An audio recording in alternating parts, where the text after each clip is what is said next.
Black Star Network is here. Hold no punches. I'm real revolutionary right now. Support this man, Black Media. He makes sure that our stories are told. Thank you for being the voice of Black America, Roland. Stay black. I love y'all. All momentum we have now, we have to keep this going. The video looks phenomenal. See, this difference between Black Star Network and Black-owned media and something like CNN. You can't be Black-owned media and be scared. It's time to be smart. Bring your eyeballs home. You dig?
Today is Friday, March 17, 2023. Coming up on Roland Martin Unfiltered, streaming live on the Black Star Network.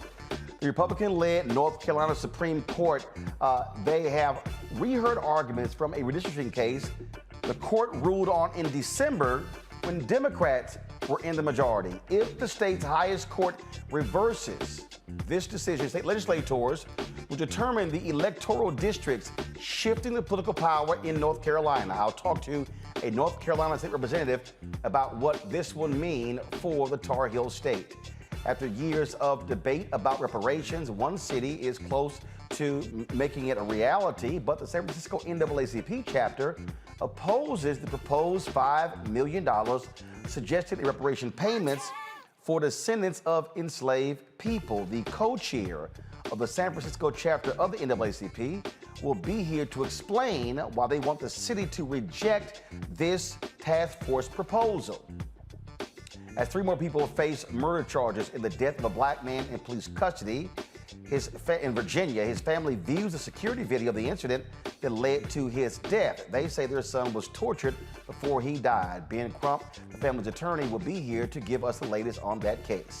In our Education Matters segment, an organization uses books to teach financial literacy and gives out stocks. I'll talk to a Global Children's Financial Literacy Foundation co-founder about how they are equipping kids with financial skills. Also, Lance Reddick, the actor from The Wire and the John Wick series, dies at the age of 60. We'll have that in memoriam. Plus, Vice President Kamala Harris speaks to the Howard University basketball team after their March Madness loss. We'll have that for you as well. It is time to bring the funk. I'm Roland Martin Unfiltered on the Black Star Network. Let's go. He's got it. Whatever the miss, he's on it. Whatever it is, he's got the scoop, the fact, the find. And when it breaks, he's right on time and it's rolling. Best believe he's knowing. Putting it down from sports to news to politics. With entertainment just for kicks, he's rolling. It's on go, roll, y'all. It's Roland Martin, yeah. Rolling with Roland now. He's funk, he's fresh, he's real, the best, you know he's Roland Martin now.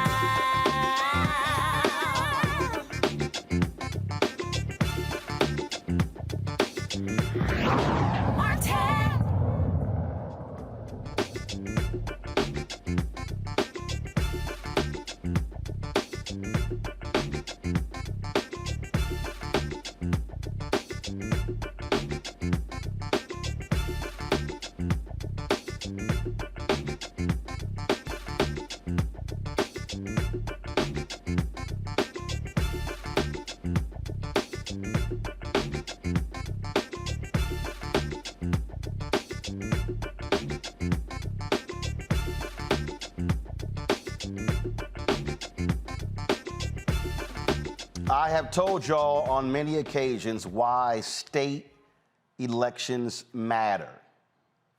2018, Sherry Beasley runs for re-election on the North Carolina Supreme Court for Chief Justice. She loses by 400 votes. Had Democrats won, they would have had a 6-1 majority on the state Supreme Court. Instead, they had a 4-3 majority because the Republican who ran against her won her seat. The person who ran for his seat, the Republican, won 4-3. What then happens in November 2022? One of those races, Democrat loses. Now the Republicans have a 4-3 majority on the Supreme Court. Why is that important? In December, with the Democrats controlling the state Supreme Court, they made 2 crucial rulings on voting rights cases. Here we are 4 months later, and Republicans want to rehear. Now, they made a decision. They made a decision. Now the Republicans want to rehear the cases. So if anybody tells you there's no judicial activism on the side of Republicans, that is 100% lie. This is a perfect example of the North Carolina Republicans rehearing cases that were just decided in December, y'all, 4 months ago. Why is this important? Because the Republicans in North Carolina, in the legislature have been passing laws to limit black folks from voting. Let me go back. 2008, then Senator Obama wins North Carolina by 14,100 votes. It was one of the highest turnout elections in North Carolina history. Republicans said, oh, hell no. We can't have these black people voting like this here. Voter ID laws. Start closing polling locations. With the laws, what then happens? Numbers drop, states solidify power. More Mondays is launched. They're out there protesting. They start clawing back. They again get control of the courts. What do the courts decide? Racial gerrymandering. Rule against voter ID laws. This is how Republicans wield power on the state Supreme Court.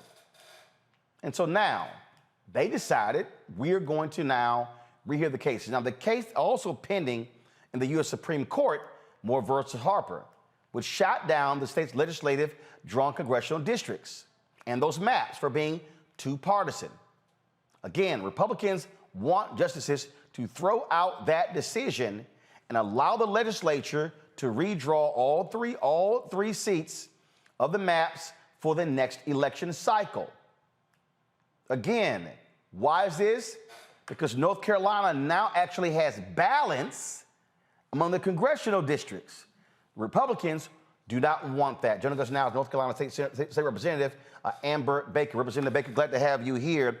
This has been a constant battle over the last 15 years in North Carolina as Republicans have used the state Supreme Court to lock in legislative rulings, and they have hated when Democrats rule against them when they control the Supreme Court. Yes. Again, thank you, Roland, for always having me on to help me keep people informed as to what is happening down here in North Carolina. And as you've said so many times before, and it is certainly true, North Carolina is the state to watch in terms of what the Republicans are doing. We're the litmus for the madness that they're trying to spread across of the United States. And as you said at the top of the hour, our state constitution provides a clause that says that we should have an opportunity to participate in free elections, and that any maps that are drawn for Congress and for the state House and Senate should be drawn in such a way that it allows our voters to participate in the process. And the way that the maps had been originally drawn did not do that. So the gerrymandered maps that they presented and tried to enforce was the reason that they lost the initial case. And so, as you said, these maps are not even 3 months old. That decision is not 3 months old. And no sooner that they got control of the Senate, and we are holding the House by 1 seat, they initially filed for these maps to be thrown out and to be given an opportunity to redraw them. And it is also critical to know is that concerning the maps, although we have a Democratic governor, the governor cannot veto the maps. So they are using the political kind of process to do this, and they're doing it through the Supreme Court.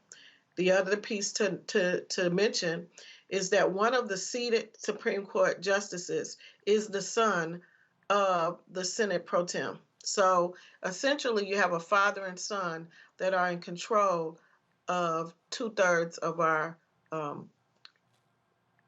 branches, the judiciary and the Senate on the legislative side.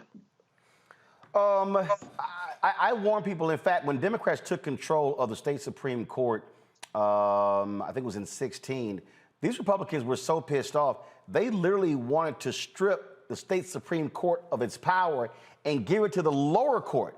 That's how dastardly they were trying to use the power. Correct. And so now that they have control of the Supreme Court, and again, Chief Justice Newby, who replaced then Chief Justice Beasley, is a known Republican. Again, Supreme Court Justice Phil Berger Jr. is the son of Phil Berger, our Senate pro tem. And so I think that they reversed their tactic because they knew that that didn't work. So the one thing about them is that they're consistent in trying to push forth their agenda. And it took the Supreme Court 50 years to overturn Roe v. Wade. We're talking about lightning speed in terms of trying to overturn their own decision as well as it pertains to these maps. How do y'all battle this? Because obviously it's now in the hands of the state Supreme Court. So we are waiting for the decision. We expect that we should hear their decision soon. And back to your point about elections having consequences, we pretty much have our hands tied. We cannot veto this decision. The governor has no control over this, and right now we don't have control of the Senate. The Senate is in supermajority, and we are barely holding on. It is a 1-vote margin in the House to be able to stop some additional bad bills. So I will say this, that the maps is the big prize, but you need to know that coming behind those maps are the voter ID laws that we were able to uphold the governor's veto on, the abortion rights issue in the state. All of these bills are still in the queue. The governor just vetoed today the riot bill. So there are a number of bills that are going to come back through because they have the power. And what we're afraid of is that those bills will be buried in the budget.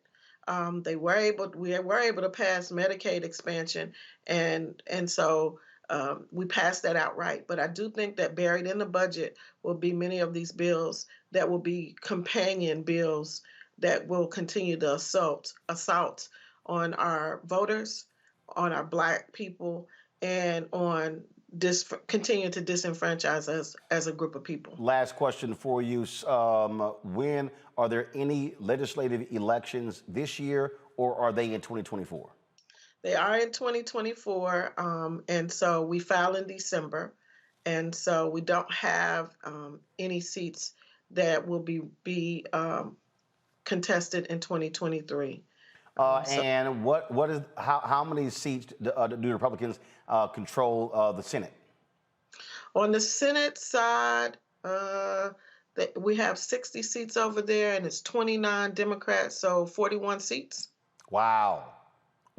41 seats. And are all of those seats up in 2024? They are. We run every 2 years. So everybody runs? Everybody runs. So in 2024, all 180 seats will be contested. We run every 2 years. So y'all have a 1-seat majority on the Democratic side, and they have there are 60 seats in the state Senate? It is. Gotcha. And so 29 of them are Democrats. Correct. Got it. Okay. All right. We have 120 seats in the House side, and we only have 49 votes. Wow. All right then. Representative Baker, we appreciate it. Thanks a lot. Thank you. And Roland, thank you for wearing your Howard t-shirt. Shout out to our race. Well, I was looking for some Texas Southern gear. Realized I didn't have any. They were the 2 HBCU teams that made the NCAA tournament. TSU. Winston-Salem State made it. Huh? Winston-Salem State made it as well. Say it again. Winston-Salem State made it as well. Oh, okay. All right, then. Well, I do have some Winston-Salem State gear, so I'll rock them on Monday. I don't have any TSU. I've already told TSU that, so I said I'll wear the Howard stuff today, even though they lost the game. We'll appreciate it. Thank you, sir. All right, appreciate it. Thanks a lot. Okay, all right, folks, bye-bye. Going to a break. We'll talk more about this North Carolina issue. We come back right here on Roland Martin Unfiltered, the Black Star Network. Don't forget, if you're watching on YouTube, hit that like button, y'all. Also, download our app, Apple phone, Android phone, Apple TV, Android TV, Roku, Amazon Fire TV, Xbox One, Samsung Smart TV. You can also, of course, support us. Your dollars make it possible for us to do what we do. Checks and money orders. Go to P.O. Box 57196, Washington, D.C., 20037-0196. Cash App, $ RM Unfiltered. PayPal, R Martin Unfiltered. Venmo is RM M Unfiltered. Zelle is roland@rolandsmartin.com, roland@rolandmartinunfiltered.com. And be sure to get a copy of my book, White Fear, How the Browning of America is Making White Folks Lose Their Minds. Available at all those bookstores, Barnes & Noble, Amazon, Target. You can also download your copy on Audible. We'll be right back.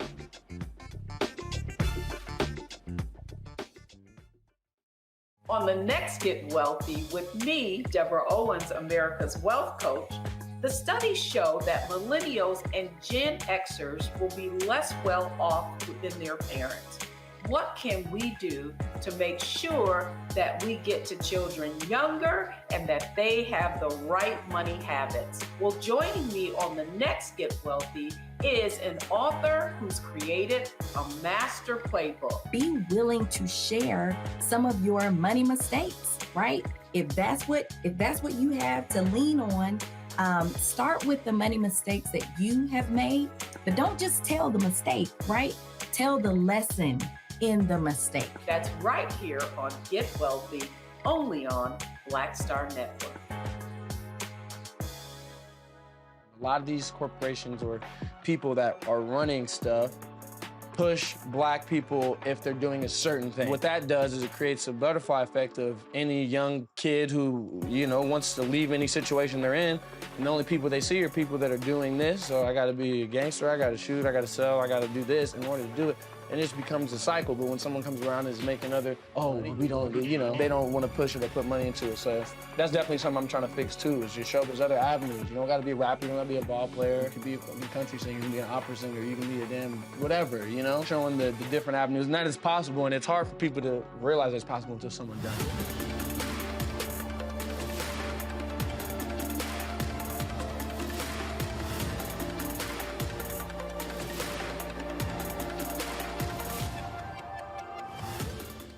Hey everybody, it's your girl Lunel. So what's up? This is your boy Earthquake. Hi, I'm Chaley Rose, and you're watching Roland Martin Unfiltered.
All right, let's go to our panel.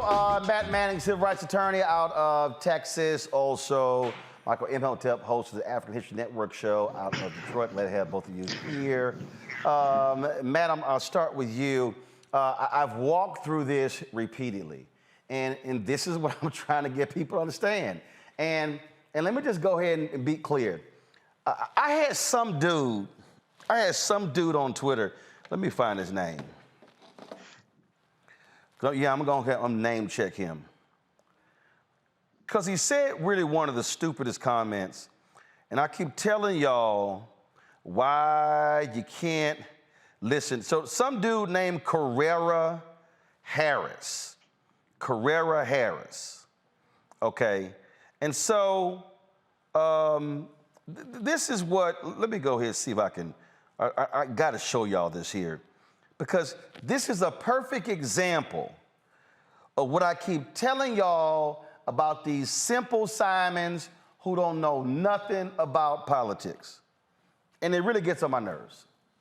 They don't know nothing about politics, but they love saying dumb stuff where they somehow think they smart. So this is what he tweeted right here. Used to watch your show all the time, brother, and while I disagree with Dr. Umar's incendiary language about you, the reason I personally stopped watching was because it did seem like you had an agenda behind your content. And I said, yeah, I do have an agenda. I said, my agenda, black people. And so He then says, hold up, let me pull this up. He then says, the agenda is always in lockstep with the Democrat Party's agenda. And I think we can all see that neither party really has a, quote, real agenda for our community. Respectfully, brother, but I see this is the part where you are trying to shame or engage in ad hominem, right? And then other people started commenting. See, what I just explained to you is a perfect example where I've said to people, hey, somebody's going to win. Mm-hmm. It's going to be unless, like in Washington State and California, where they change it where the top 2 vote getters or go on to the general election. Races are going to come down to a Democrat or Republican. And in the case of North Carolina, let's be real clear. When it comes to who wants to keep black people from voting, it is the Republican Party. A 3-panel federal judge panel concluded there was a laser-like precision in the targeting of black voters by North Carolina Republicans. So for all y'all people, Roland Martin, you shilling for the Democrats, for all y'all who listen to all these so-called new black media fools, let me show you again. Right now, in North Carolina, Republicans want to keep black people from voting.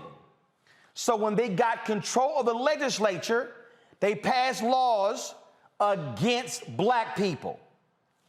When they got pissed when Democrats, let me say it again, for all you simple Simons, when the Democrats took over the state Supreme Court, they ruled against racial gerrymandering.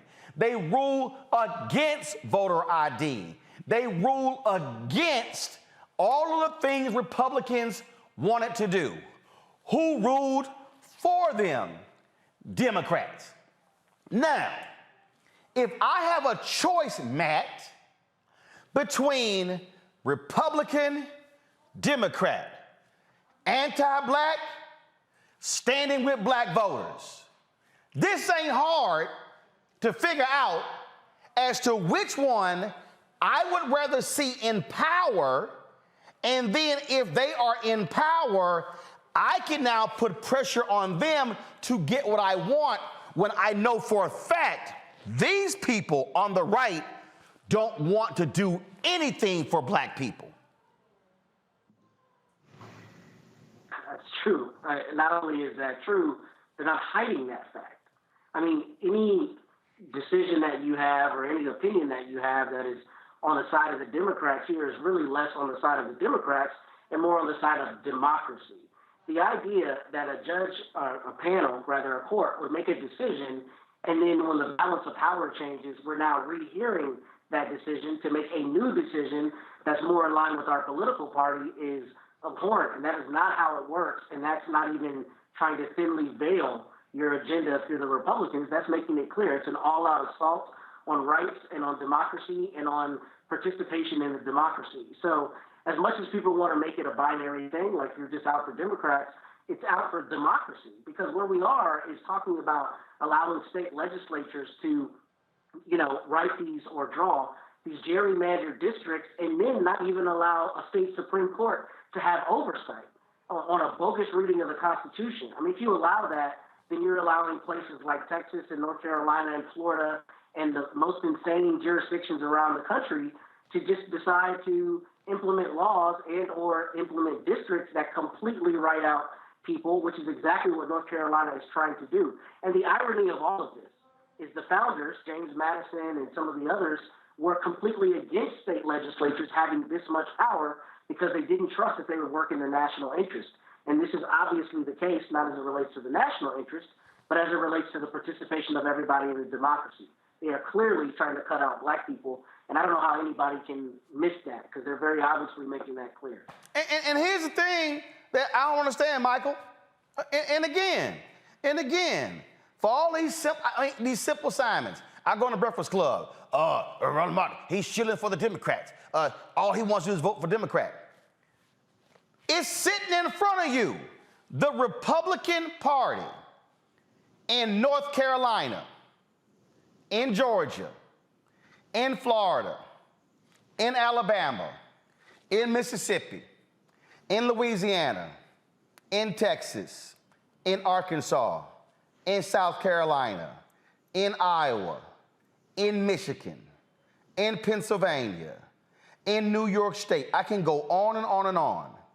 Right. They are violently anti-Democrat voting. They are in Wisconsin. They want they want to ban ballot drop boxes because too many of us voted. They want to ban voting locations on college campuses because young people, whether they are black, white, Latino, voted Democrat and Republican.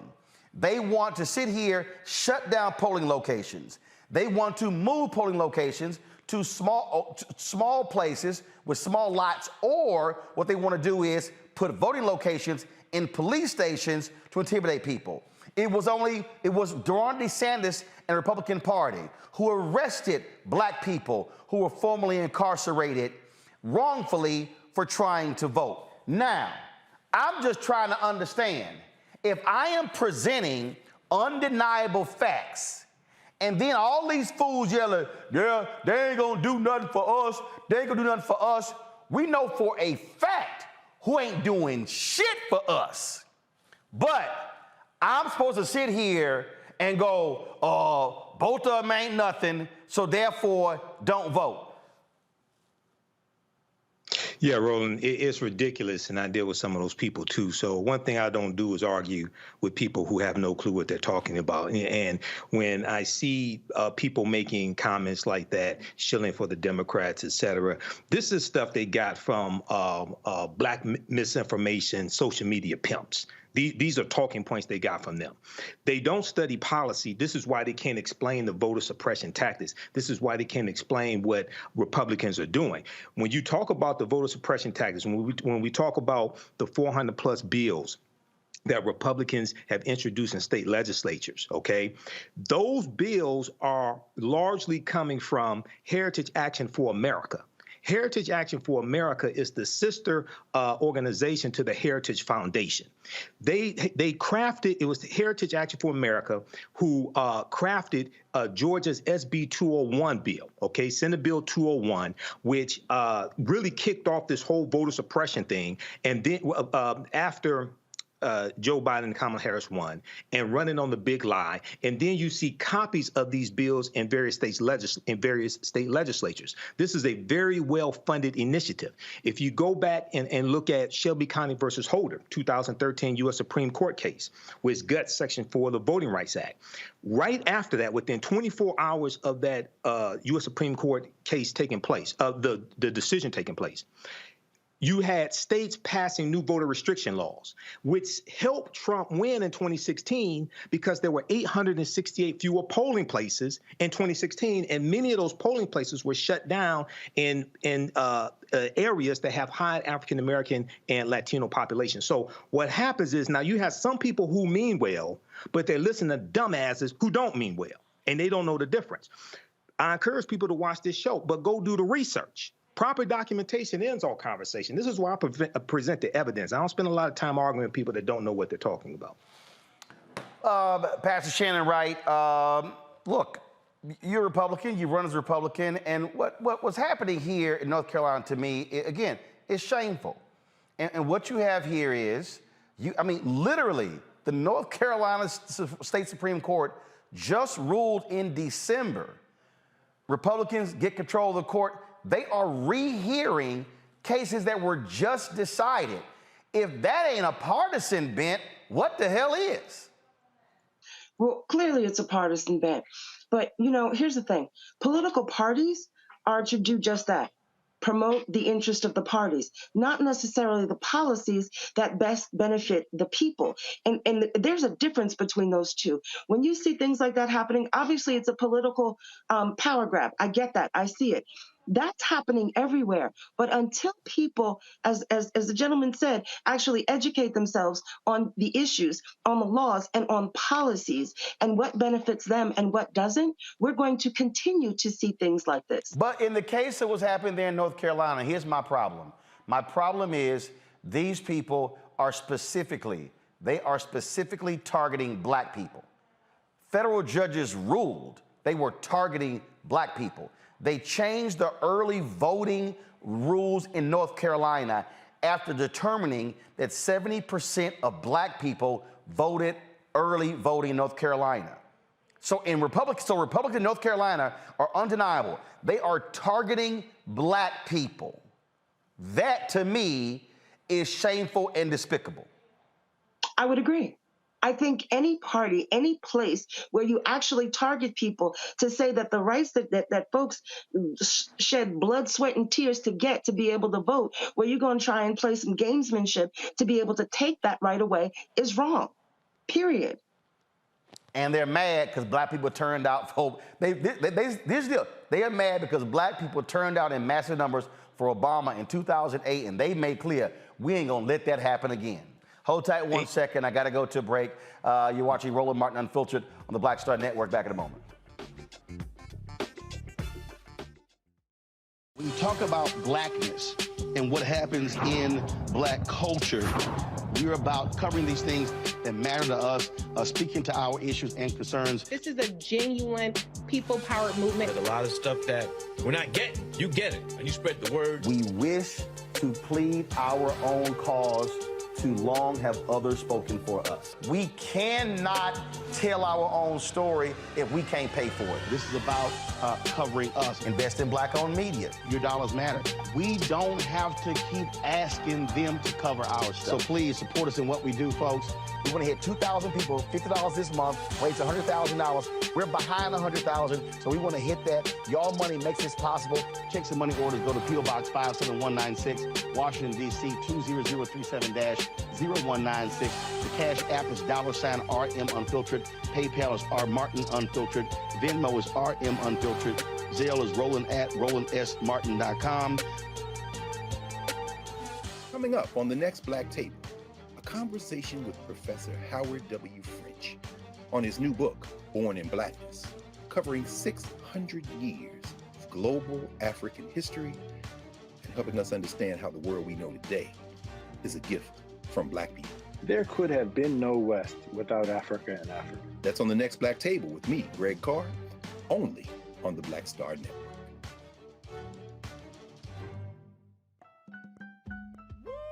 We're all impacted by the culture, whether we know it or not. From politics to music and entertainment, it's a huge part of our lives, and we're going to talk about it every day right here on The Culture with me, Faraji Muhammad, only on the Black Star Network. Hi, I'm Eric Nolan. I'm Shantae Moore. Hi, my name is LaToya Luckett, and you're watching Roland Martin Unfiltered.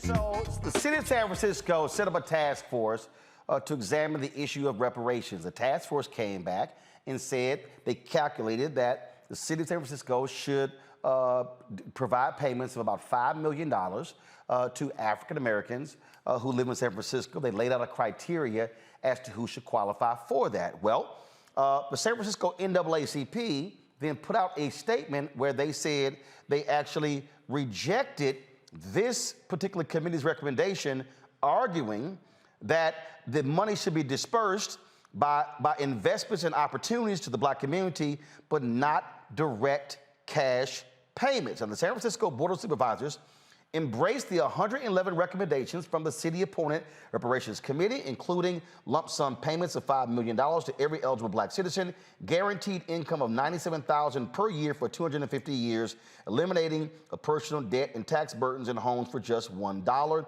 The San Francisco Reparations Committee's final report is due on July 1st. Joining us now is the president of the NAACP chapter there, also a member of the San Francisco Reparations Task Force, Reverend Dr. Amos Brown. Doc, glad to have you on the show. So first, Thank you for the opportunity. First, Pastor Brown, you have been a longtime supporter of reparations, correct? Yes, I have.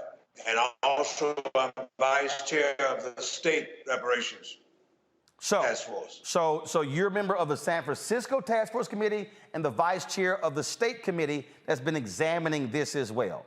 A lot of people have been blasting you and the chapter for this particular statement, saying, how dare you oppose the money going direct as opposed to the 5 areas that y'all outlined. Why has the chapter taken the position to oppose the committee's recommendation of direct payments as opposed to the 5 areas y'all laid out? Let me give you some clarification and do some truthful bridge. Cash payments. Okay, first of all, Pastor Brown, hold on. You broke up there, so start your comment over again. Go ahead. Let me be a truth teller. Is not against cash payments at all. But we're against being put in a trick bag and set up for failure. And those members of the Board of Supervisors gave lip service to the concept, the idea of reparations. But beginning with the chair, he's the one who said no cash. And the chairperson of the Finance Committee, an Asian lady, Ms. Chan, said, we have a deficit in the city. And we cannot afford it. The point, brother, I'm making is that we must not let our adversaries, whoever they may be, set us up for another study, another to be put on a shelf and to collect dust. We must have action and action now. We believe in cash plus. It's not either or. So when you say the setup, it's 2 wings for a bird. So when you say there's a setup going on here, are you saying that what has happened is you've had a lot of people, a lot of commenting from people on this very issue, and so there are people who have been opposing direct payments. They've been attacking them. They've said, "Oh, this is going to bankrupt individuals in San Francisco." Right. Things like so. You believe that if that is how it's set up, it's guaranteed never to pass. Is that what you're saying? They did not on Tuesday night vote at all. This thing has been delayed until October, and I feel that we should not be delaying doing the right thing. Dr. King said the time is always right to do right. They could have easily said, we support cash payments too, and even if we are facing a deficit, we can establish a payout plan. But they did not. And the mistake of the chairperson, he meant well, but he said to National Public Radio that there was no math formula for this $5 million. It was just something that was taken out of thin air, that was put into the document. And that was unfortunate, for then the general public began to focus on the $5 million with no plan. And even if we had a problem with the deficit, somebody should have said, we can get from the private sector monies to establish a reparation fund. We have billionaires in San Francisco per capita than any major city in the United States, according to a recent study. So I just feel, and my constituent base feels, we must be deliberative, and we must move to bring about redress and restoration. So Black people in the city and the all right, so Dr. Brown, so here's the deal. Guys, go to my iPad. This is the press release that was sent out, and this is where I think there's confusion. The press release says the San Francisco NAACP today called upon the Board of Supervisors to reject a one-time $5 million reparations payment to blacks, but instead call upon the city to make investments in 5 key areas to atone for a history of racism, discrimination, and mistreatment. Now, you said, and it lays out in here what those 5 are, and that is invest in education, economic empowerment, housing, healthcare, and Fillmore Heritage Center. Now, you said that you believe in payments and this. So again, yes. Okay. So, but the statement doesn't address payments. And so people assumed that was a misprint. Let me admit it. That was a misprint. That line was left out of there. That was a misprint. But the basic position, what I'm saying, Brother Roland, is we definitely support payment. But you got to have a plan. But hold tight 1 second. Hold on, Reverend Brown. Hold on 1 second. I've got to go to a break because I got to come back because you said it was a misprint. The problem is most people have ran with this press release and they are saying you don't support payment. But so let's go to a break. And it's also let's get his signal fixed because you're going in and out. So we want to make sure that that's straight. And we'll come back right on Roland Martin Unfiltered on the Black Star Network. Hatred on the streets, a horrific scene, a white nationalist rally that descended into deadly violence. White people are losing their damn minds. As an angry pro-Trump mob storms the U.S. Capitol, we've seen We're about to see the rise of what I call white minority resistance. We have seen white folks in this country who simply cannot tolerate black folks voting. I think what we're seeing is the inevitable result of violent denial. This is part of American history. Every time that people of color have made progress, whether real or symbolic, there has been what Carol Anderson at Emory University calls white rage as a backlash. This is the rise of the Proud Boys and the Boogaloo Boys. America, there's going to be more of this. Here's all the Proud Boys, Dave. This country is getting increasingly racist in its behaviors and its attitudes because of the fear of white people. The fear that they're taking our jobs, they're taking our resources, they're taking our women. This is white fear.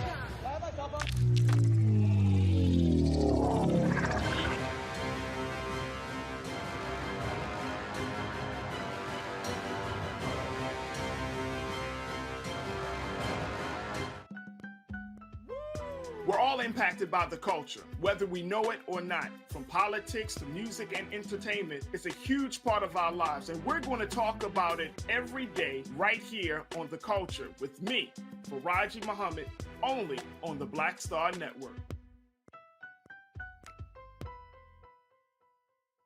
On the next Get Wealthy with me, Deborah Owens, America's Wealth Coach, the studies show that millennials and Gen Xers will be less well off than their parents.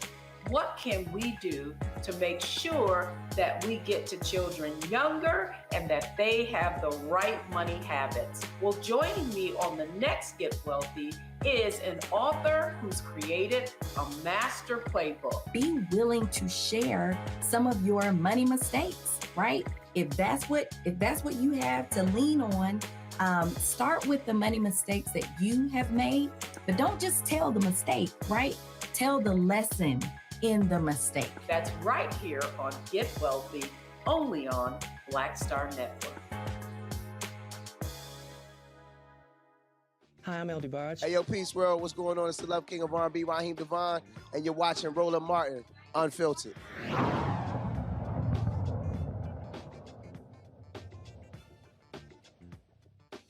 All right, welcome back to Roland Martin Unfiltered. So Pastor Brown, I just want to be clear.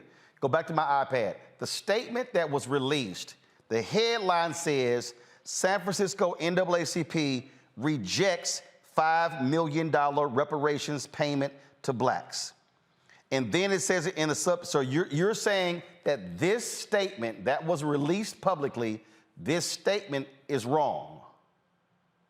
That's right. So the San Francisco NAACP supports direct payments plus investments to the black community. That's right.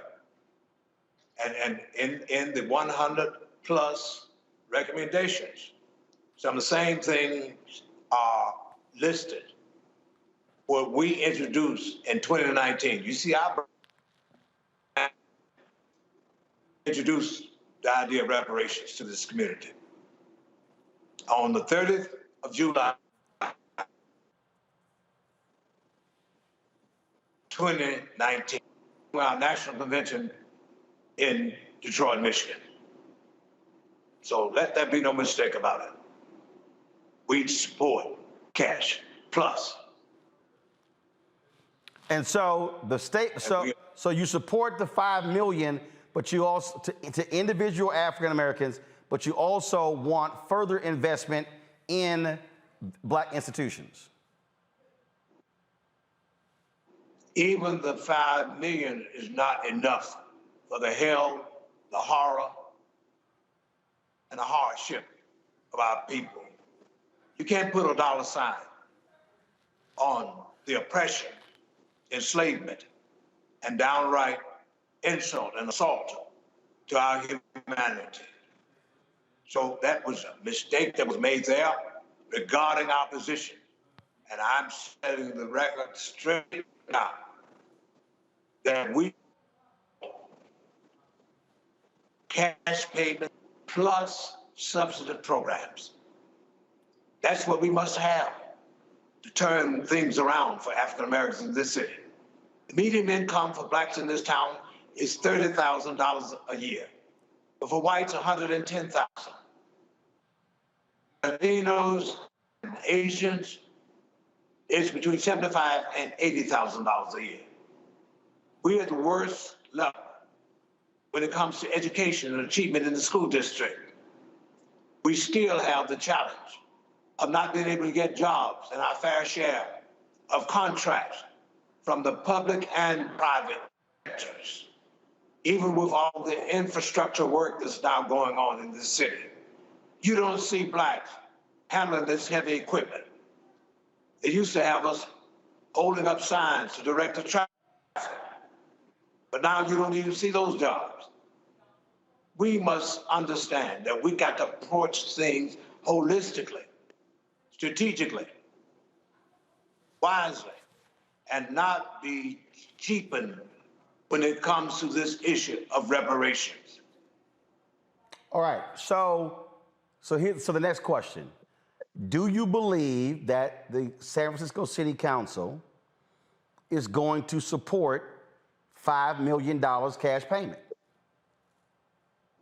From what they said on Tuesday night, and I sat there until 9:30, almost 10 o'clock,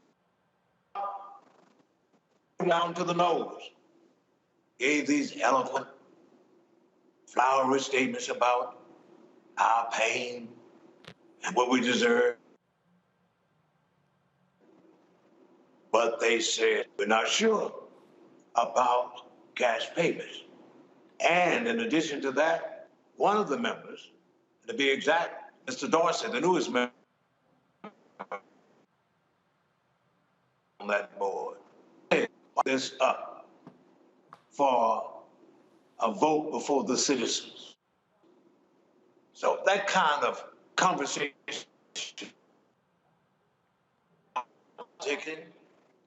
watch out. So when is this? So when is this vote supposed to take place? It is really, they put it off, Brother Roland, until October. Okay. And even the budget of the city will be adopted at the end of this June. So the money's got to come from somewhere. And this is the reason why there should be right now. So our people will not be misled. They will not be set up assuming that a check is going to be cut for them and cause us to be frustrated, angry, and sad again with disappointment. That's what our basic concern is. And it was unfortunate that this matter went out about the $5 million.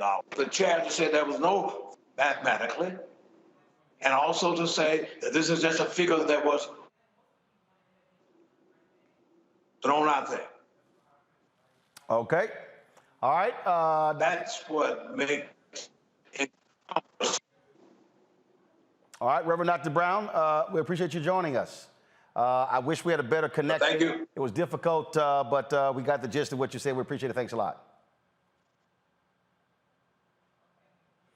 Michael, I'm gonna start with you. First of all, this is going exactly like we've always said it was going to go.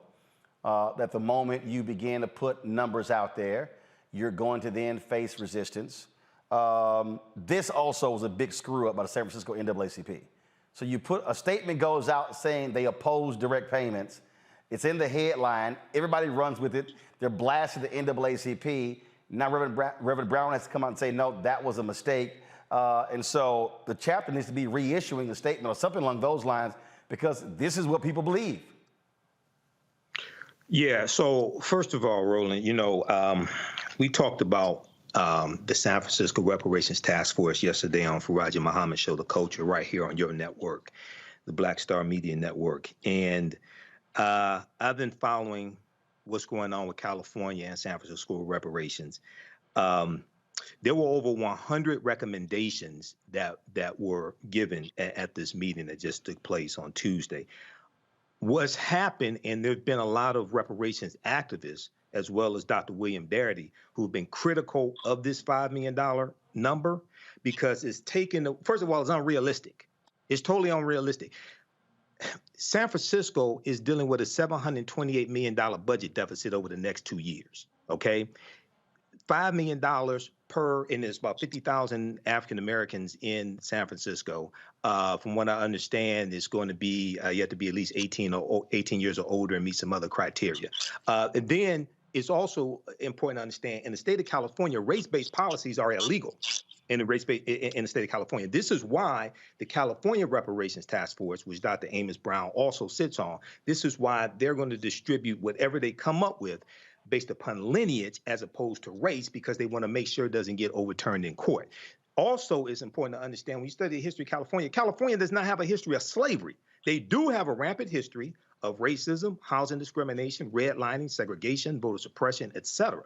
So, just very quickly, Dr. William Darity in this article from the Washington Post said, calling for $5 million payout by a local government undercuts the credibility of the reparations effort.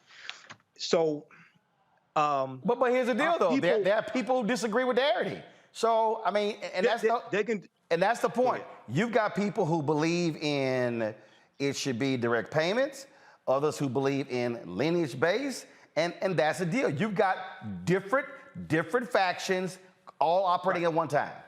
Roland, we need comprehensive reparations. The root concept. But here's the deal. There are some people who still believe in comprehensive, but also individual payments. I'm not against individual payments. What I'm saying is individual payments need to be realistic.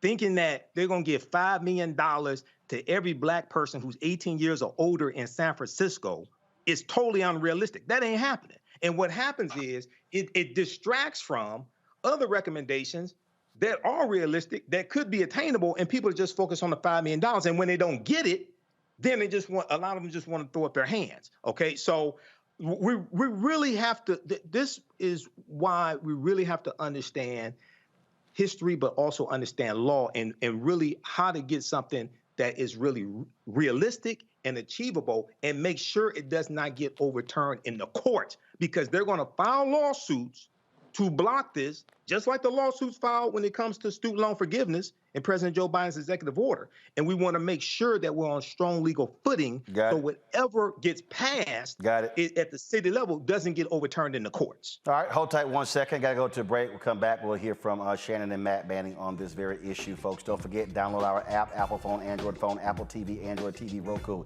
Amazon Fire TV, Xbox One, Samsung Smart TV. That's the Black Star Network, curated by Roland S. Martin. Also, if you're on YouTube, hit that like button, folks, so we can easily get past 1,000 likes. We'll be right back on the Black Star Network. Black Star Network is here. Oh, no punches! I'm real revolutionary right now. Thank you for being the voice of Black America. All momentum we have now, we have to keep this going. The video looks phenomenal. See, there's a difference between Black Star Network and Black-owned media and something like CNN. You can't be Black-owned media and be scared. It's time to be smart. Bring your eyeballs home. You dig? On the next A Balanced Life with me, Dr. Jackie, Re-entry Anxiety.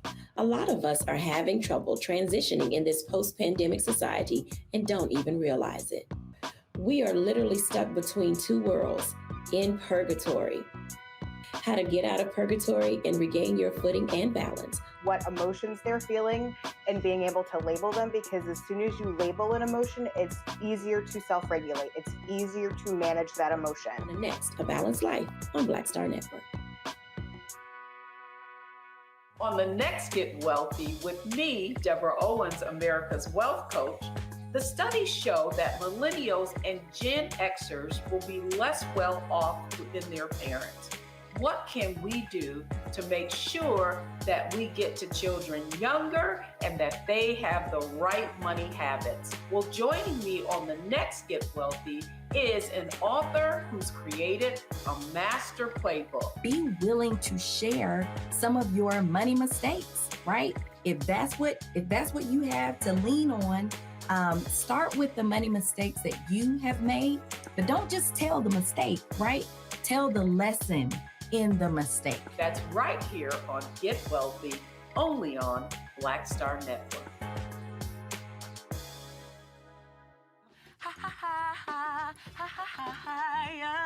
Hey, I'm Antonique Smith. What up, Lana Well, and you are watching Roland Martin Unfiltered.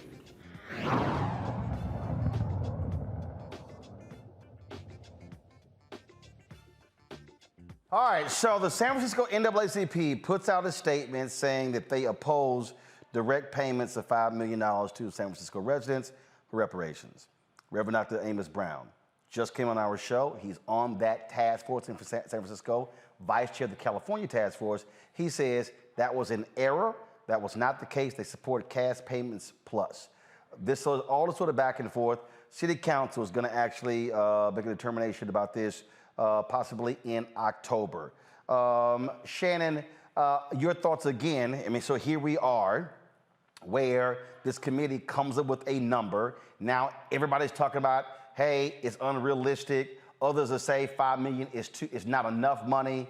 So your thoughts about this whole reparations battle there in San Francisco?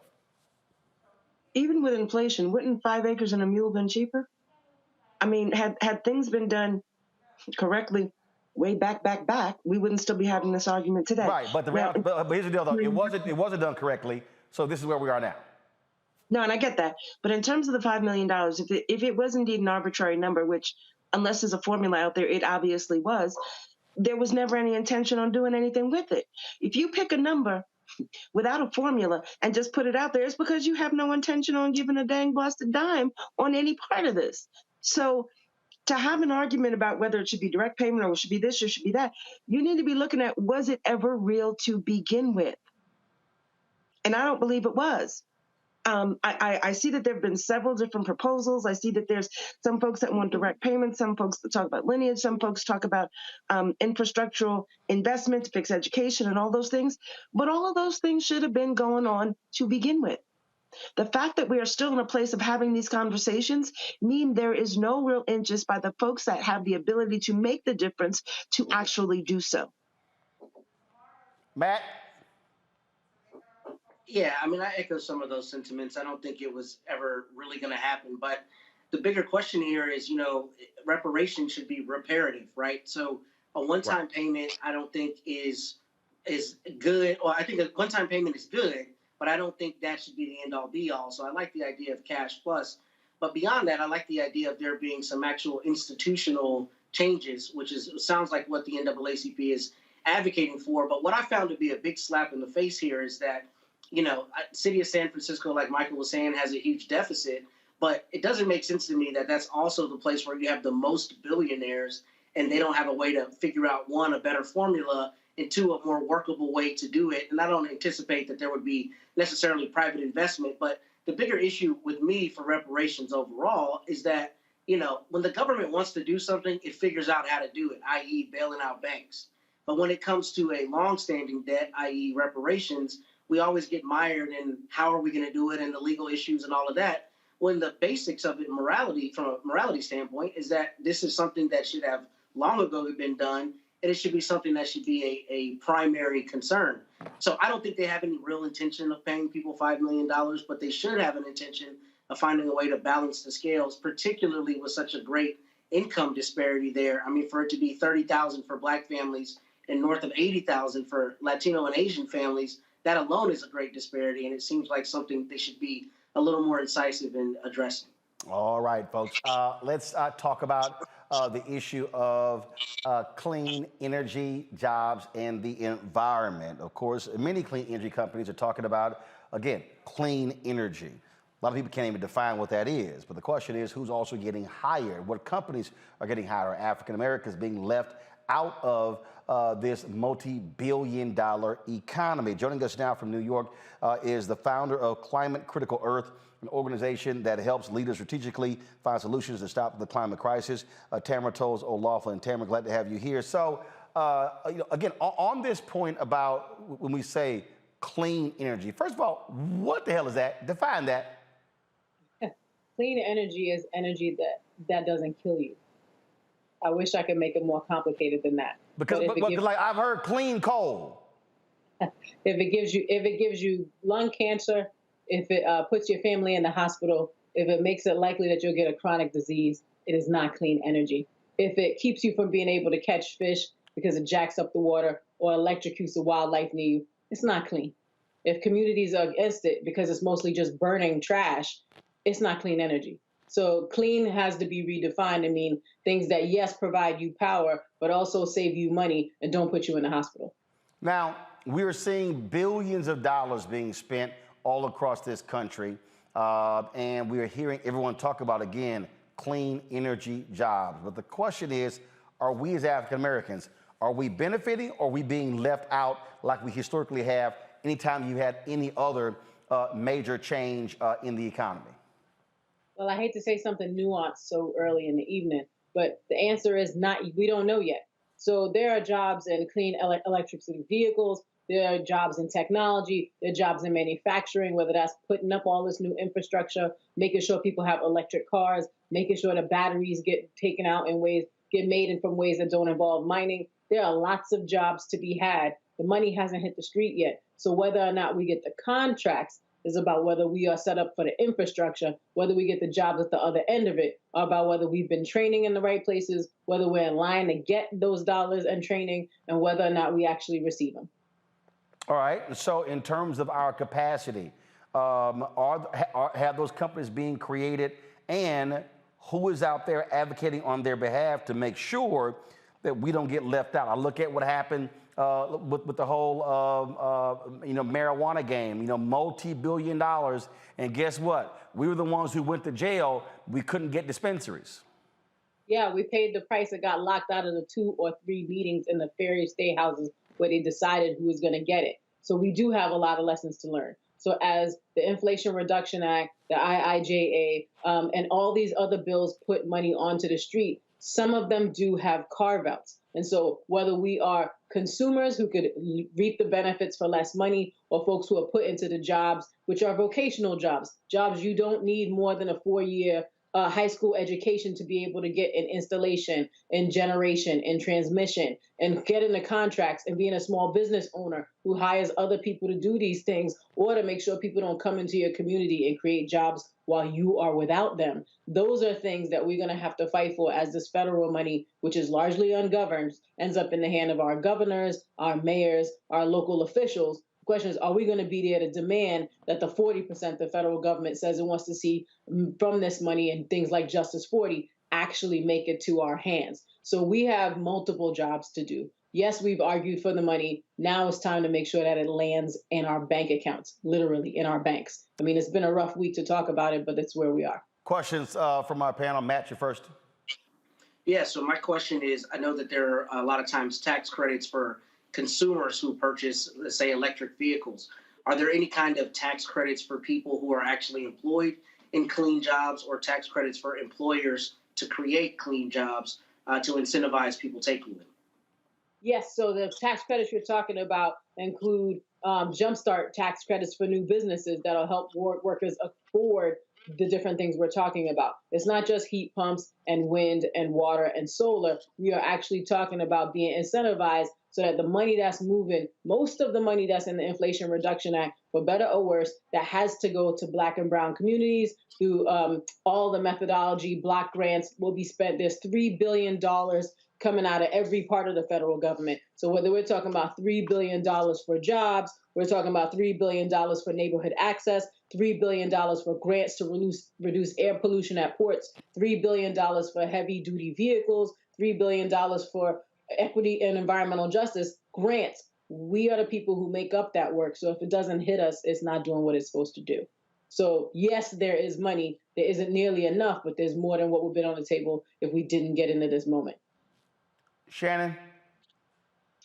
I hear what you're talking about in terms of a lot of this work folks will be able to do with vocational training. But when you look at being able to hire Black and brown businesses, specifically in our urban areas where we need more energy options, we got a lot of broken public school systems. Is there any talk or work about actually changing curriculum, actually improving the public education so that if a company decides to come to Baltimore, let's say, that there is actually a curriculum in the school system to be able to get these children work ready to be able to work in clean energy, to actually qualify for the jobs that are going to be coming? I wish that was someone else's job to decide. Those of us who live in community are the exact right people to ask these questions. The answer to curriculum happens at your school board meeting. So whether or not the kids are being trained for jobs that exist or jobs that are about to exist is a question of whether or not you are knocking doors, talking to your principal in the Department of Education at your local community space and talking to them about the fact that the high school education has to lead to a job a kid will actually want to get. So it's not up to someone else. That's actually on us. Let's see here. Michael. Hey, Tamara. Good to see you again. We both spoke last year at the Midwest Building Decarbonization Boy, ask your question. Equity Summit. So time running out. Ask your question. Okay, talk about African American owned businesses getting contracts when it comes to green energy, things of this nature, okay? Because that oftentimes is something that's left out of the equation. Yeah, so the $3 billion for environmental and climate justice block grants, Black businesses are in the best possible position to get that money because it's about community-led projects in disadvantaged communities, which are very fancy ways to talk about us, right? So flagging for all the reasons that in the last segment you were talking about, avoiding using the magic words, these are dollars that are earmarked for our use. The $3 billion in neighborhood access and equity grants is about transportation access. There are no communities in the history of America other than our indigenous siblings who have ever been involved in more transportation-related harms than anyone else. So we are at the front of the line. The question is, do we have enough businesses to be able to absorb it? The answer is yes. Are we going to be in the middle of the conversation where we're making sure other folks don't swoop in, borrow our cousins, uncles, brothers, and sisters for a commercial, and then take away the money from our communities? Also up to us. All right, then. Okay, so if folks want to get more information about this, reaching your organization, where do they go? Climatecritical.earth. So instead of .com or .edu, you can find us. We do a lot of good. We look just like you, and most of us are Black women. So all that talk about listening to us, following us, you can find us at climatecritical.earth. All right, Tammy, we appreciate it. Thanks a lot. All right, folks, got to go to a break. We come back. Ben Crump talks to this heinous case out of Virginia. Folks, the details are shocking and stunning. Another black man is dead. We'll tell you about it next. Roland Martin Unfiltered on the Black Star Network. Hatred on the streets, a horrific scene, a white nationalist rally that descended into deadly violence. White people are losing their damn minds. As an angry pro-Trump mob storms the U.S. Capitol, we've seen We're about to see the rise of what I call white minority resistance. We have seen white folks in this country who simply cannot tolerate black folks voting. I think what we're seeing is the inevitable result of violent denial. This is part of American history. Every time that people of color have made progress, whether real or symbolic, there has been what Carol Anderson at Emory University calls white rage as a backlash. This is the rise of the Proud Boys and the Boogaloo Boys. America, there's going to be more of this. Here's all the Proud Boys, guys. This country is getting increasingly racist in its behaviors and its attitudes because of the fear of white people. The fear that they're taking our jobs, they're taking our resources, they're taking our women. This is white fear.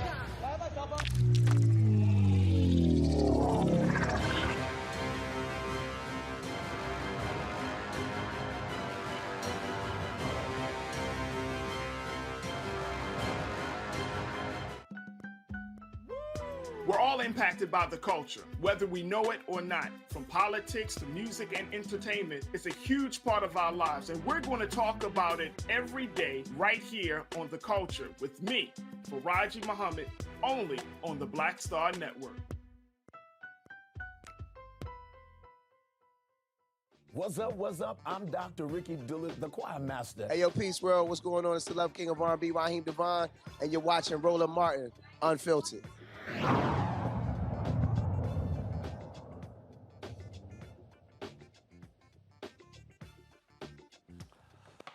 Folks, a shocking case out of Virginia. A black man goes to a mental hospital and he ends up dead. It is shocking and stunning. Irvo Otieno is the man's name. The family just the other day got a chance to actually see the surveillance video of the incident that led to his death. And it is shocking and stunning. His parents describe what they felt watching this 12-minute video. Good afternoon, ladies and gentlemen. My name is Caroline Ouko. Ivor Otieno is my son. Ivor was 4 years old when we came to the United States. Ivor went to kindergarten here in the United States, proceeded to Tuckahoe Elementary School and Freeman High School, and then went on to college in California. Ivor is as American as apple pie. This is what he knows. This is home for him. And when you're home, you are in a community. We live in a community. We have friends. This young man you see here had a big heart. Ivor was the guy that his classmates drew to.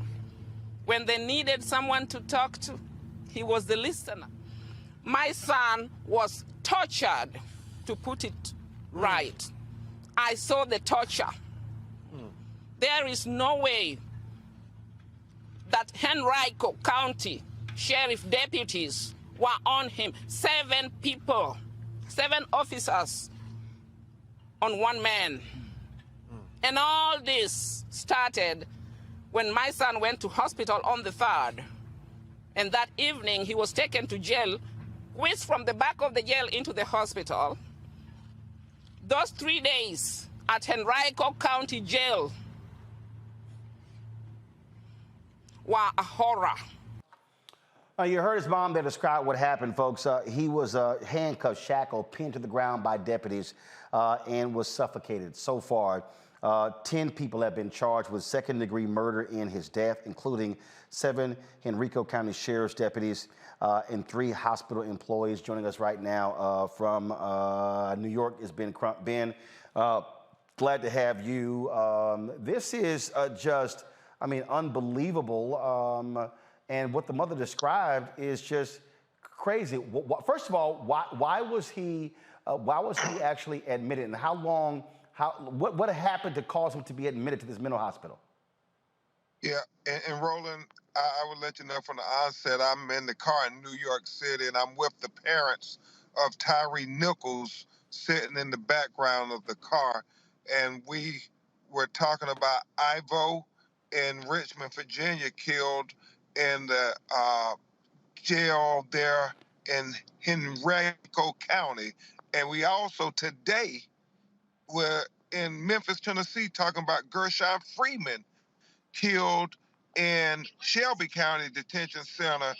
Both of them were having mental health crisis, and they were in the jail, and both of them were naked. Both of them needed a helping hand, and both of them ended up with a death sentence. The video we saw in Richmond, Virginia, my investigator Kareem and I and the family, was just horrific, because Roland Martin, if ever police officers should know not to put their knee on anybody's neck, it's after George Floyd. But you see in this video where there were, I guess, about 15 sheriff's deputies and hospital personnel in there. He is handcuffed. He has leg iron on. He's face down. And so you scratch your head because it boggles your mind why they felt the need to use such excessive force on him by putting the weight of those 7 officers on him with a knee on the neck for over 11 minutes, Roland Martin, and charging those officers with second-degree murder, that they literally smothered him to death. So, and this took place exactly when? This took place on March 6th, about a week ago. And we saw the video, and the prosecutor is very similar to Tyree Nichols. Let the family see the video first, the videos, I should say, and then the federal authorities are gonna, I guess, watch the video, and then she's gonna make the determination, the citizens are gonna make the determination when they're gonna release the videos. Wow, this is, again, just really just unbelievable. And again, it goes to show you what happens to African Americans, whether they're in police custody, whether they're in jails, or whether they're in mental hospitals. Exactly, Roland. And, you know, how many more of these videos do we have to see before we can get this George Floyd Justice and Policing Act bill passed? You know, my heart is heavy as I'm sitting here with Rovon Wells and Rodney Wells in this car thinking about, why did their son have to be a sacrifice to hopefully get this legislation passed? Now we have Ivo Antino. He died in Richmond on video. We're going to see that. We saw the video in Gershon Freeman in Memphis just today. How many more videos do we have to show the American government before they know and finally recognize we have a problem with policing in America? Indeed, indeed. Ben Crump, we certainly appreciate it, man. Thanks a lot. God bless, Roland. And give our best to Tyree Nichols' family. Thanks a lot. Thank you, Roland. Shannon, it is, I mean, these things, it's over and over and over again. And when you hear a lot of these Republican legislators who say, oh, we don't have systemic racism, we don't have systemic bias. I mean, these are just things that actually just happen, but they just keep happening to black people. It just keeps just happens to black folks. So I'm gonna take the politics out of this, because this ain't a political thing. This is folks that don't look like us, not willing to understand, acknowledge, or deal with the fact that racism does still exist. Do we want to think that I raised our children not to see color? My husband and I both. But that's not the world that we live in. So again, politics removed, all folks that don't look like us, I believe, have an issue of understanding the sensitivity, the culture, and just stop being racist. I spoke at a panel, and it was a political forum, and they asked, how do we change the perception of the racism and rampant racism? I said, okay, it's real easy. Stop being racist. Come to the hood. Don't come and talk. Come and listen. We don't have communication. There are some well-intended folks that really don't see themselves as being a part of the problem, but they are. And then there are those that know they're a part of the problem and are happy to continue to be that. We have to get to a place where we can acknowledge that there is racism and address the root cause why, and then just kind of, fix it. Because again, one of those issues where we're still here talking about it, it still exists, whether you want to acknowledge it or not. But the thing here, Michael, is you can't remove the politics, because the politics comes in when you're trying to fix the problem. And we know for a fact, as Ben Crum said with the George Floyd Justice Act, that was Republican Senator Tim Scott who stood in the way. Democrats were on board.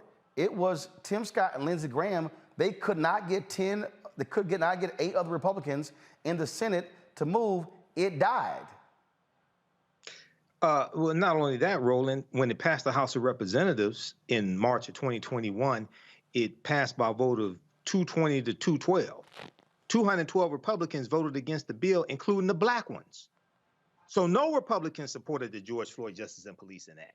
You can't get past the politics on this. Now, one of the problems I would argue is that they need to talk about the white people who are unjustly killed by police and flip the script on Republicans and box them in. And they need to bring in the Fraternal Order Police and the International Association of Police Chiefs, because both of those police organizations supported the George Floyd Justice and Policing Act, and they need to have Senate hearings and House hearings for them to talk about why it was good for everybody. They said it didn't take away from police officers' rights, and it also protected citizens. They need to bring in white crying mothers whose loved ones were unjustly killed by police, and get those white mothers strategically from states whose Republican senators you need to get their votes to get the bill passed. The way that they're going about trying to get the bill passed, when the majority of the people who have to vote for what you want don't look like you need to have a different strategy, okay? And that's something that's missing here. Personally, no disrespect to the George Floyd family, I would take George Floyd's name off the bill. I would rename the bill the Law and Order, Justice and Policing Act. I would flip the script on them. Donald Trump ran partly on the platform of law and order. I would talk about how white people are being harmed unjustly by police in the documented cases, because every year more white people are shot and killed by police than African Americans. And when you look at fatal force, which is the most comprehensive database on police killings from the Washington Post, it tells you each year 50% of the people killed by police are white people. So a lot of people mean well, but to actually get this bill passed in the House and then in the Senate, where you need 60 votes and you're going to need at least 9 Republicans to vote for the bill, the strategy that they're using to get it passed is not going to work. Matt, I think you can rename it. I still think the vote will be the same. I don't know. I think what Michael said is, so compelling, because one of the things I was going to say is I have considerably more clients who are not black than those who are black. Part of that is the demographics of where I live. But the reality is the numbers are that, primarily white people are harmed by the police. So I think. But are white folks speaking up, though? No, not the way they should, because what I see. Go ahead. I'll yield to Mike. No, go ahead. You're the attorney. Go ahead. I'm the historian. You're the attorney. Go ahead. What I see the difference being is that generally white people make everything a one-off, right? So every time a white person gets killed, they don't say that it's a systemic thing against white people. It is with our people. However, in order to make it a more palatable conversation, frankly, you need to include all the people that look like their siblings that are dying in jails and prisons and getting shot by the police, rather than it being a one-off thing. A good example would be, think of that case they had in Minnesota, the young white woman that was killed by the black officer, right? That was a police brutality case, and they ran all over God's green earth with it because it was a young white woman. but it was still presented like it was an aberration rather than, something that happens pretty frequently. And I think broadening it to show that people of all colors, especially Black people, are being harmed by the police in great number every year is very important to galvanizing that support. But I'll let Michael finish what he was going to say. Roland, very quickly. I got about 20 seconds. 20 seconds. A lot of this has to do with the media. When you read Fatal Force, they document a lot of these police killings. Their dash cam videos, their cell phone videos. Where are the cell phone videos? Why isn't the white controlled media showing the videos of white people being shot and killed by police? Because if they know that if they did, there'll be an uprising from white people who will call for it to be changed. But as long as you make it look like it's a Black issue, and many white people see African Americans as people who need to be policed as opposed to being protected, they will keep the status quo. All right, folks, hold on one second. I got to go to a break. If you're watching on YouTube, hit the like button, folks, so we can hit 1,000 likes. Also, download our app, Apple phone, Android phone, Apple TV, Android TV, Roku, Amazon Fire TV, Xbox One, Samsung Smart TV. Don't forget, you can watch us now on Amazon News as well. You got Amazon Fire, click Amazon News. You can also have Alexa play the news from Black Star Network. That's all you got to do is say that, and be sure to support us as well. Check in money orders, P.O. Box 57196, Washington, D.C., 20037-0196. Cash App, $RM Unfiltered. PayPal, R Martin Unfiltered. Venmo is RM Unfiltered. Zelle, Roland at RolandSMartin.com. Roland at RolandMartinUnfiltered.com. We'll be right back. A lot of these corporations or people that are running stuff push Black people if they're doing a certain thing. What that does is it creates a butterfly effect of any young kid who, wants to leave any situation they're in, and the only people they see are people that are doing this. So I gotta be a gangster, I gotta shoot, I gotta sell, I gotta do this in order to do it. And it just becomes a cycle. But when someone comes around and is making we don't do, they don't want to push it or put money into it. So that's definitely something I'm trying to fix too, is just show there's other avenues. You don't gotta be a rapper, you don't gotta be a ball player, you can be a country singer, you can be an opera singer, you can be a damn whatever, showing the different avenues. And that is possible, and it's hard for people to realize it's possible until someone does it.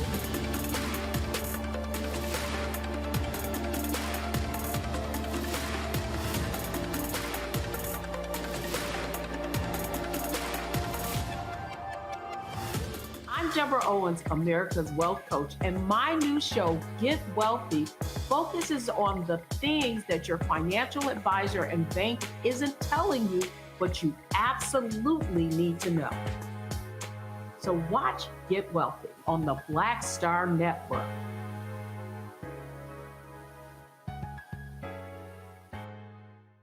Pull up a chair, take your seat. The Black Tape with me, Dr. Greg Carr, here on the Black Star Network. Every week, we'll take a deeper dive into the world we're living in. Join the conversation only on the Black Star Network. Hi, I'm Vivian Green. Hi, this is Essence Atkins. Hey everybody, this is your man Fred Hammond, and you're watching Roland Martin, my man, Unfiltered.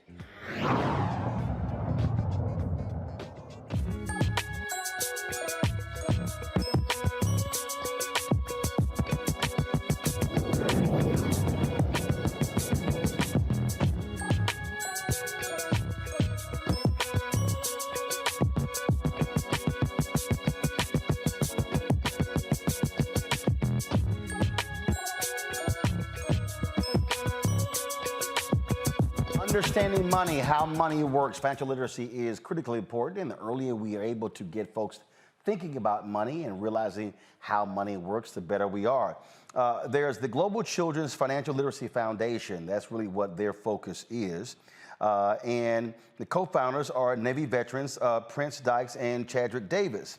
Their Kids Book Club awards $40,000 worth of stocks and books to kids. Joining us right now is Prince Dykes from Denver, Colorado, to tell us how the program works. Glad to have you on the show, Prince. So where did the idea start? This idea started back in 2013 when I finished my grad school, my MBA. Started with my son, whose name is Wesley. Hence to the book series, Wesley Learns to Invest. Wesley learns about credit. Wesley learns about insurance. So it's just with me, when I finished school, the things I'm thinking about, things I wish I had, that I was taught by my parents, and that I noticed that other people, just to noticing the educational gap that I want to pass on to my son. And so, since launching, how many kids have you been able to reach, touch, impact? At this time, just with the book club program, it's been about 50 kids. That's all just from the book club itself. Will probably like get into award the stocks to the kids, but with the club itself, we've partnered with we've done that through partnerships through the Boys and Girls Clubs, partnerships through schools, things like that, and community organizations. And so, and how have you seen the growth of these boys and girls when it comes to understanding of money? The thing is, they're introduced to topics like investing. They're introduced to topics of credit, insurance, and at the end, if they become a winner of stock, their parents actually get a brokerage account, a custodian account, and we install stocks into them. So that's been a great thing for us as well. So, I've noticed that kids have been energetic about it. They've been excited, and they're mostly excited about having something that's tangible for them as well. So, one of the things that we often see is that we repeat the sins over and over and over again because, frankly, in many of our families, we aren't talking directly about money when we are younger. Are you also seeing the parents of these children now become a lot more smarter when it comes to money, how they handle, how they make decisions? Yes, when parents are awarded, once parents have that custodian account for their child, most parents have the tendency to go out and want to purchase more stocks for them. But I'm not going to sit here and paint a pretty picture for you, Roland. It's been a struggle. I've seen some parents who who haven't taken the interest into it. I've seen some parents who may have had backgrounds to where they're not allowed to get into it and things like that. But that's a deeper problem that we are slowly addressing. But some parents are just not into it. But we try to, like Frederick Douglass said, it's better to train a child, to fix a broken child versus to fix a broken adult. Something along those lines. I kind of paraphrase there. Gotcha. Questions from our panel. Shannon, you're first. This is awesome. I love what you're doing. I think the whole financial literacy, the book club, and expanding on that is really great. So how do we, if folks are interested in what it is that you're doing, how do they reach you to help you expand your program into other urban areas where it's needed, which is pretty much everywhere? Yes, please feel free to reach out to me, Prince, Prince, at childrensfinancialliteracy.org, or you can head over to our website, gclf.org, which is global, the acronym for Global Children Financial Literacy.org, as you can see on your screen. And please reach out to us. We're looking to expand, grow, and to make this the best program in the country. Michael.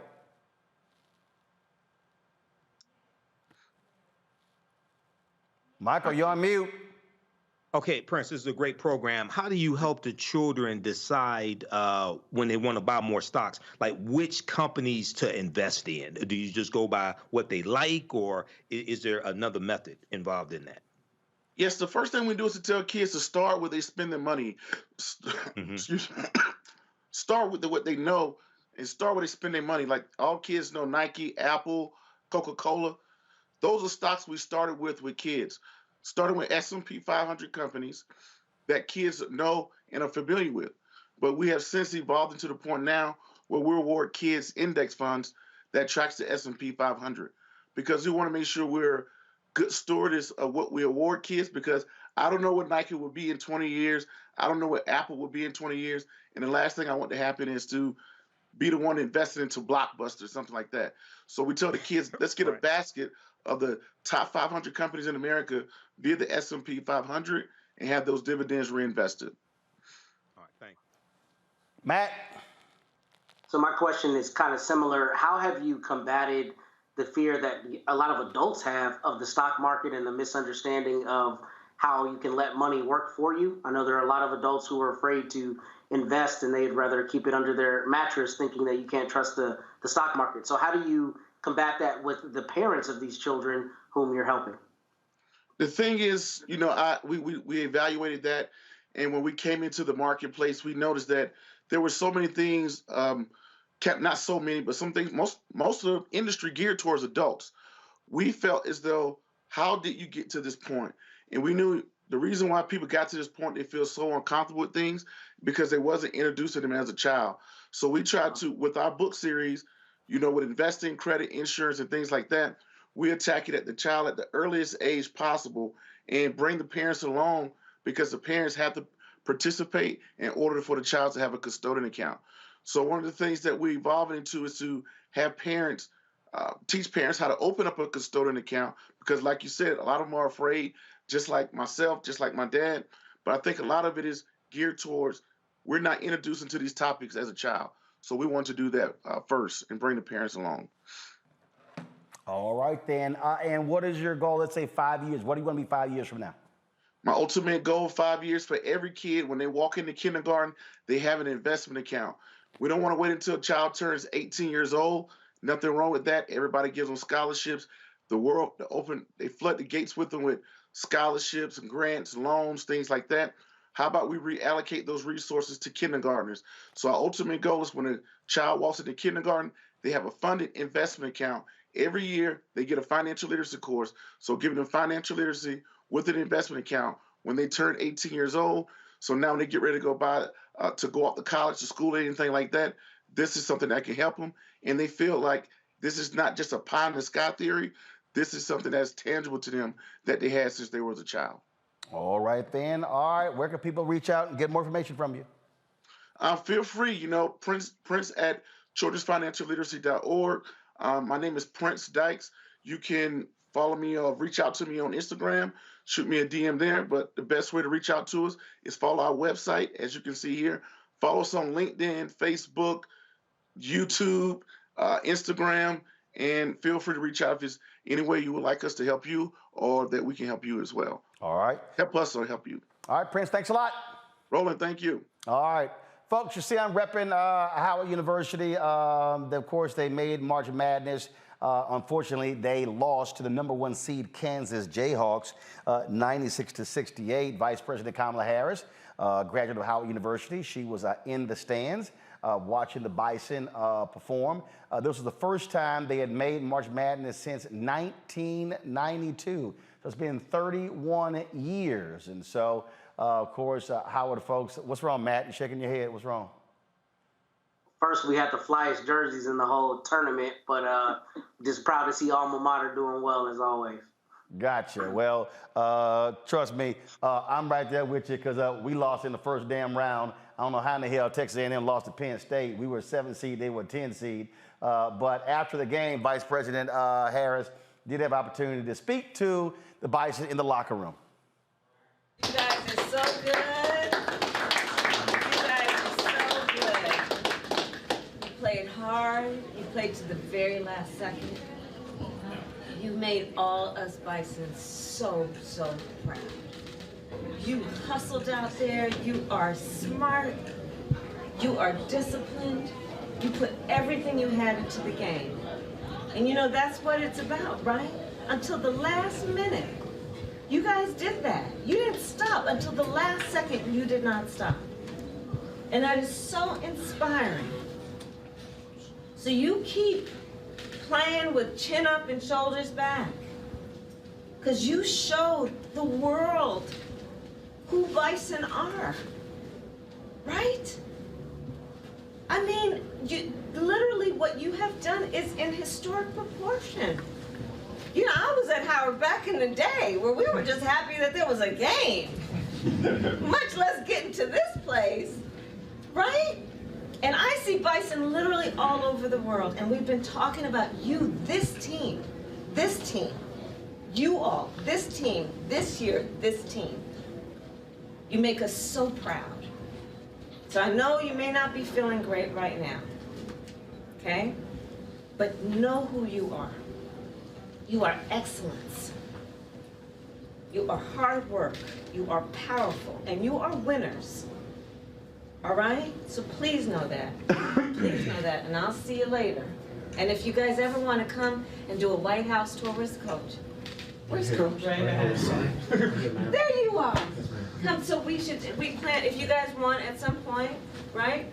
When it's like when you feel like playing hooky at Friday afternoon, whatever, just come and we'll do a White House tour, okay? All right, I'm so proud of you guys. So proud of you. All right, I'll see you later. Coach, thank you.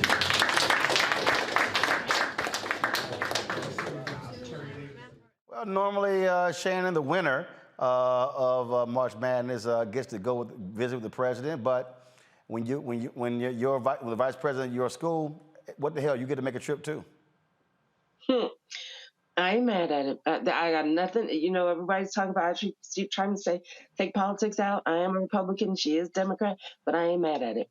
You know, these young folk are our future, and to encourage them and let them understand at an early age that you have goals, you have dreams, you have outcomes you may want. It doesn't always happen, but as long as you can do it and do everything you do with decency and in order, it's time to keep the head up, shoulders back, and keep it moving forward. I ain't mad at it.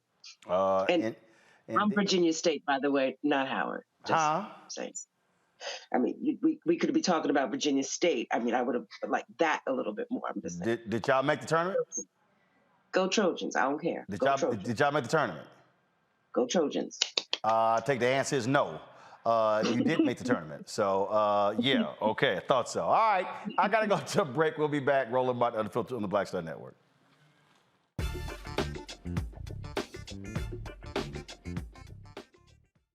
On the next A Balanced Life with me, Dr. Jackie, re-entry anxiety. A lot of us are having trouble transitioning in this post-pandemic society and don't even realize it. We are literally stuck between two worlds, in purgatory. How to get out of purgatory and regain your footing and balance. What emotions they're feeling and being able to label them, because as soon as you label an emotion, it's easier to self-regulate. It's easier to manage that emotion. The next, A Balanced Life on Black Star Network. On the next Get Wealthy with me, Deborah Owens, America's Wealth Coach, the studies show that millennials and Gen Xers will be less well off than their parents. What can we do to make sure that we get to children younger and that they have the right money habits? Well, joining me on the next Get Wealthy is an author who's created a master playbook. Be willing to share some of your money mistakes, right? If that's what you have to lean on, start with the money mistakes that you have made, but don't just tell the mistake, right? Tell the lesson in the mistake. That's right here on Get Wealthy, only on Black Star Network. Pull up a chair, take your seat. The Black Tape with me, Dr. Greg Carr, here on the Black Star Network. Every week, we'll take a deeper dive into the world we're living in. Join the conversation only on the Black Star Network. Hi, I'm Vivian Green. Hi, this is Essence Atkins. Hey everybody, this is your man Fred Hammond, and you're watching Roland Martin, my man, Unfiltered.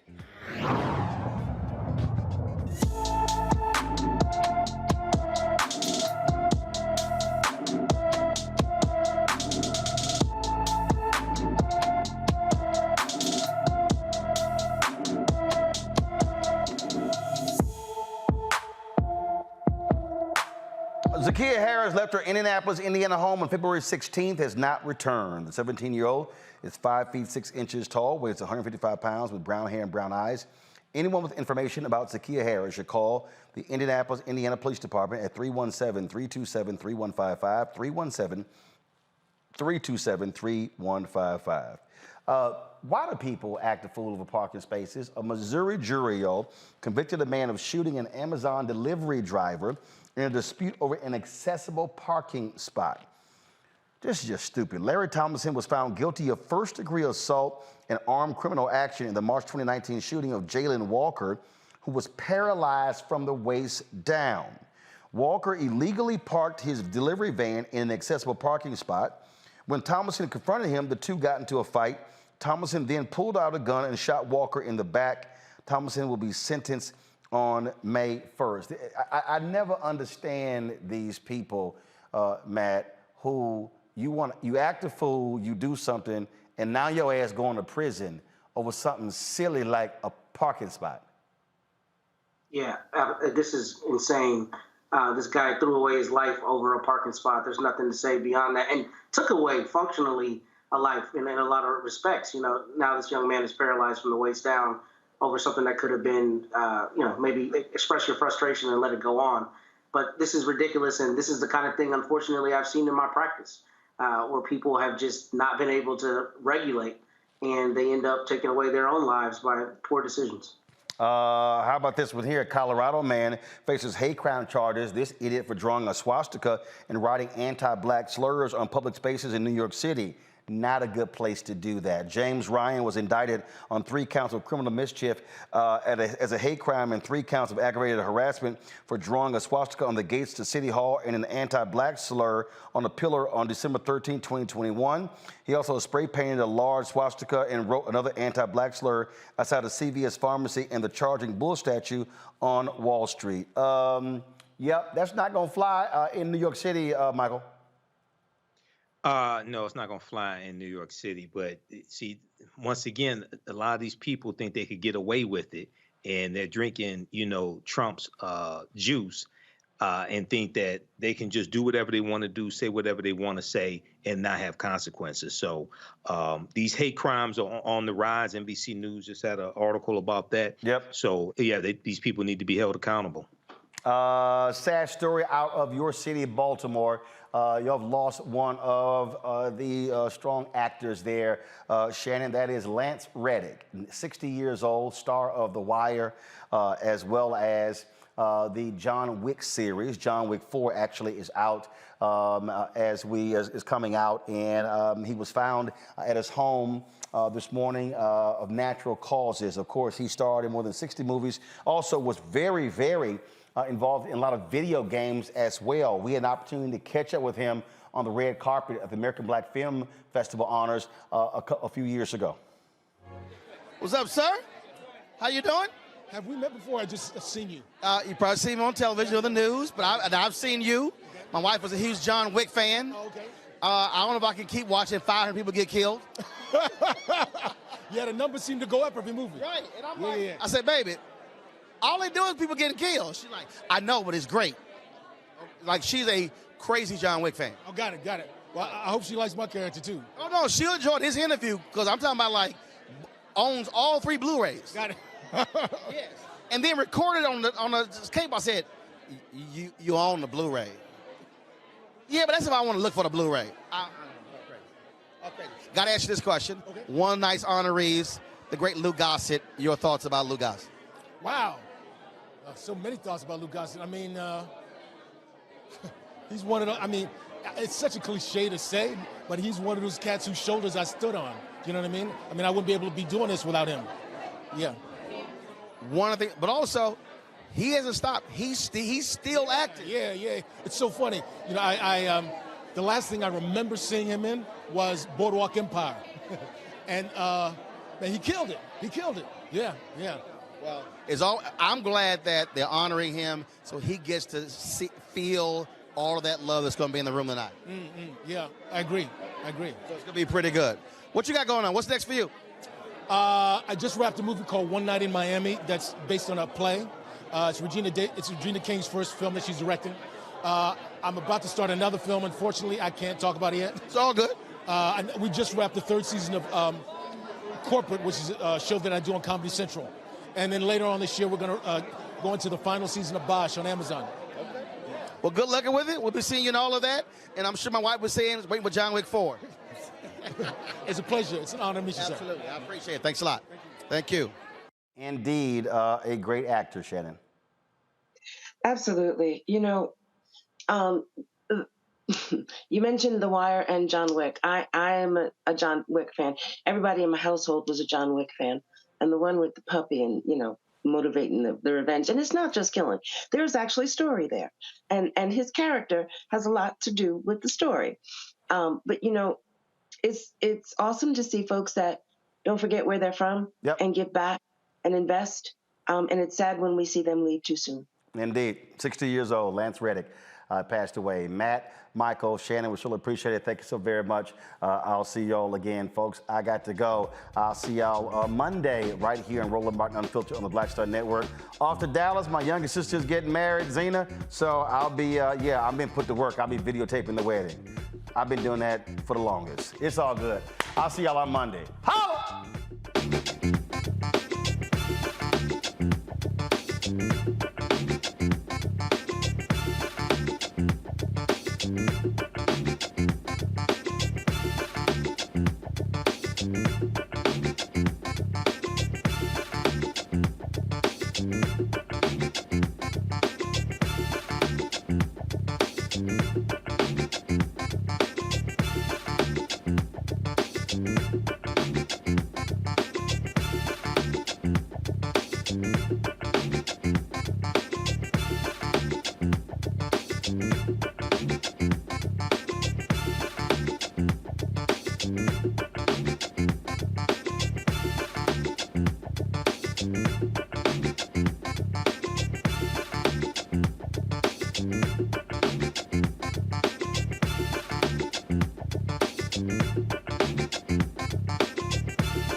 make sure that our stories are told. Thank you for being the voice of Black America, Roland. Stay black. I love y'all. All momentum we have now, we have to keep this going. The video looks phenomenal. See, this difference between Black Star Network and Black-owned media and something like CNN. You can't be Black-owned media and be scared. It's time to be smart. Bring your eyeballs home. You dig? Pull up a chair, take your seat. The Black Tape with me, Dr. Greg Carr, here on the Black Star Network. Every week, we'll take a deeper dive into the world we're living in. Join the conversation only on the Black Star Network. Hi, I'm Dr. Jackie Hood Martin, and I have a question for you. Ever feel as if your life is teetering and the weight and pressure of the world is consistently on your shoulders? Well, let me tell you, living a balanced life isn't easy. Join me each Tuesday on Black Star Network for A Balanced Life with Dr. Jackie. We're all impacted by the culture, whether we know it or not. From politics to music and entertainment, it's a huge part of our lives, and we're going to talk about it every day right here on The Culture with me, Faraji Muhammad, only on the Black Star Network. I'm Deborah Owens, America's Wealth Coach, and my new show, Get Wealthy, focuses on the things that your financial advisor and bank isn't telling you, but you absolutely need to know. So watch Get Wealthy on the Black Star Network.